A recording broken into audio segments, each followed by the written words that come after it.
Chili garlic oil, my version. So, dahil sa naadik ako sa chili garlic oil na binigay nila kabady Ramila, sis Gemma, gumawa ko ng sarili kong version na chili garlic oil.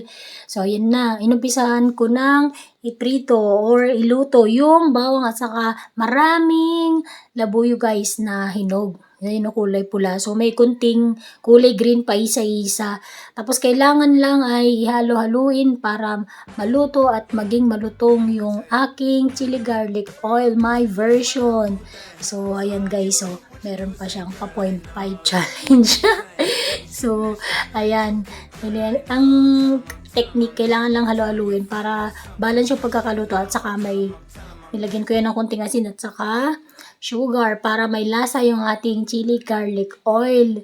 Ayan o. Yummy yan guys. As in, na-addict na kami. Pati si Mr. na hindi mahilig sa manghang ay nakain na rin. So, nasasarapan din siya lalo kapag mainit yung kanin tapos may mga prito, ihaw, o kaya may mga tuyot na pagkain tapos lalagyan yan o tuyot na ulam. Pag nilagyan mo yan, maubos at masarap talaga ang iyong magiging kain.